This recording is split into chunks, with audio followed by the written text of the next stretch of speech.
Prenez-vous vraiment soin de votre vie numérique? Adoptez-vous les bonnes pratiques sur Internet? Êtes-vous prêt à faire face si un jour votre PC est infecté par un méchant virus qui chiffre vos données? Et si on testait ça au travers d'un petit jeu? Je vous donne des pratiques, si vous les respectez, vous gagnez des points, le but étant de se rapprocher le plus possible des 36 points qu'il est possible de gagner. C'est parti! Nous sommes bien d'accord pour dire que certains de vos fichiers sont irremplaçables. Mais avez-vous une solution si un jour vous les perdez à cause d'un virus, d'un vol, d'un disque qui tombe en panne ou encore d'une mise à jour Windows foireuse? Vous me voyez sans doute venir, avez-vous bien sauvegardé vos fichiers ou reportez-vous cette tâche indéfiniment? Je vous invite grandement à faire une sauvegarde en local sur un disque dur externe ou un NAS, ainsi qu'une sauvegarde en dehors de chez vous en cas d'incident, et ainsi pouvoir appliquer la règle des 3-2-1. 3 copies dont celle de production sur 2 supports différents dont un hors site, même si cette règle s'applique plus aux entreprises qu'aux particuliers. Si vous avez au moins une sauvegarde, vous gagnez 3 points. Si vous sauvegardez également des éléments oubliés qui peuvent être utiles comme vos polices d'écriture personnalisées ainsi que vos contacts, vous pouvez vous rajouter 1 point. Ça m'est déjà arrivé une fois de perdre tous mes contacts et franchement c'est très chiant. Puis plus tard mon disque de données a lâché sans prévenir. Mais heureusement, j'avais une sauvegarde de moins d'une semaine et finalement, je n'ai quasiment rien perdu. Toujours en prévision d'éventuels problèmes, je vous conseille de réfléchir à tous les éléments bloquants s'il fallait pour X ou Y raison réinstaller Windows et trouver des solutions ou des alternatives. Cela peut très bien être un logiciel à configurer ou encore une licence à retrouver. Le but de cette démarche est que si votre PC devient inutilisable, vous avez juste à tout réinstaller et à restaurer votre sauvegarde faite précédemment pour retrouver un environnement identique à l'ancien. Si vous avez réfléchi à ces éléments, vous gagnez 2 points. Bon, réinstaller Windows à cause d'un virus, ce n'est pas génial. Qu'est-ce qu'on pourrait faire pour ne pas que ça arrive? Vous pouvez déjà vérifier que votre système et vos applications sont à jour, histoire d'éviter d'avoir des brèches qui auraient déjà été comblées.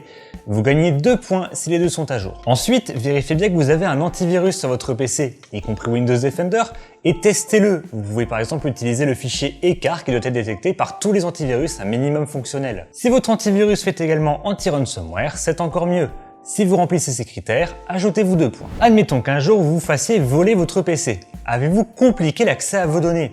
Le but étant de les rendre le moins accessibles possible pour décourager la personne de les dérober. Si vous avez chiffré votre disque dur avec par exemple BitLocker sur Windows ou FileVault sur macOS, vous gagnez 1 point. Si dans le BIOS de votre PC vous avez interdit le démarrage sur clé USB pour par exemple installer un autre système, 1 point supplémentaire. Et enfin, si vous avez mis un mot de passe pour l'accès au BIOS, histoire de ne pas modifier les paramètres du dessus, un autre point. En particulier sur un PC portable qui va être amené à sortir de chez vous et sera donc plus sujet au vol. Je vous affiche un petit récapitulatif des conseils et des points à gagner pour cette partie.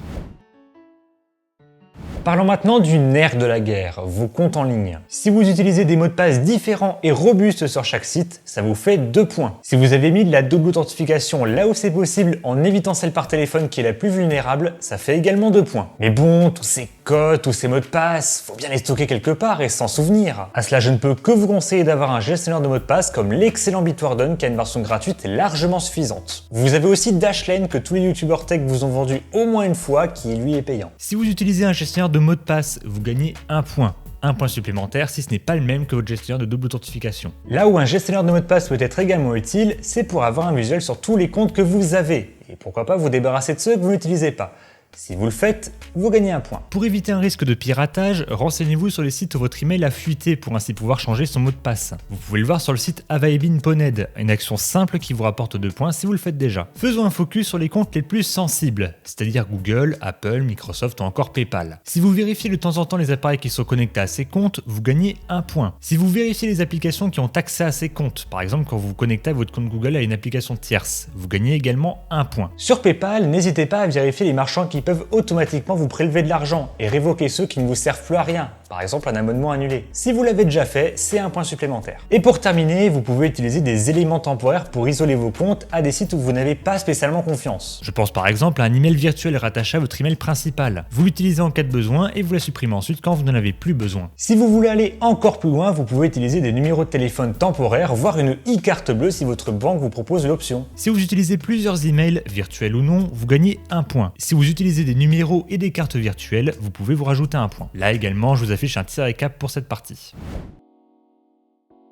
Partie plus courte et un peu plus technique, parlons réseau. Je pense que la plupart vous ont déjà assez bourré le crâne avec ça, mais si vous évitez les réseaux Wi-Fi sans VPN, vous gagnez 1 point. Même si je ne suis personnellement pas fan d'utiliser un VPN tout le temps, surtout que certains sites en bloquent l'utilisation. Et ça, bizarrement, c'est un point que je n'ai jamais entendu sur YouTube. À vrai dire, les deux seules utilisations que j'en ai, c'est soit très rarement accéder à du contenu géorestreint avec la version gratuite de OneScribe, ou alors l'utilisation de base d'un VPN, me connecter à distance à mon réseau local pour accéder à mes fichiers ou mon PC via WireGuard inclus dans la Freebox. Si vous avez bien configuré vos équipements, par exemple en modifiant le mot de passe par défaut de votre caméra, vous gagnez également un point. Ce serait con que n'importe qui puisse vous voir. Et enfin, vous pouvez également vérifier les équipements qui sont connectés à votre réseau et supprimer ceux qui ne servent plus à rien.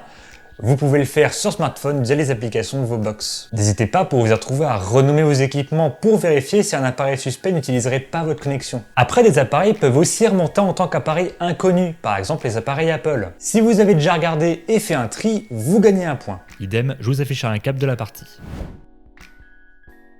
Et on termine avec de bonnes pratiques à adopter. Le plus évident, se méfier des messages que l'on reçoit. Cela peut très bien être un mail de votre banque ou un message de votre boss qui vous demande de lui verser 200 € en carte PCS. Il n'y a rien qu'au président. Bref, ne scellez pas directement, surtout si le message joue sur le levier du temps limité. Si vous vous méfiez déjà des messages que vous recevez, vous gagnez 2 points. Si en recevant un mail suspect, vous ne cliquez pas sur le lien et allez directement sur le site en question pour vérifier, vous gagnez un point. Dans le même style, si vous téléchargez les applications depuis le site web de l'éditeur en évitant les liens à la Softonic, vous pouvez vous rajouter un point. Dans la catégorie nettoyage, faites un nettoyage de temps en temps de votre navigateur en supprimant tous les cookies, fichiers en cache ou encore les autorisations des sites. Un petit nettoyage toujours utile et qui rapporte un point supplémentaire. Et enfin, si vous faites de la veille informatique, ne serait-ce que lire des actus ou regarder les vidéos qui traitent du sujet, vous gagnez le dernier point de la vidéo. Je vous affiche un cap de cette dernière partie. Et vous, combien de points avez-vous? Allez-vous appliquer quelques conseils? Je vous laisse me dire tout ça en commentaire. Et d'ici là, je vous dis à la prochaine pour une nouvelle vidéo. Salut!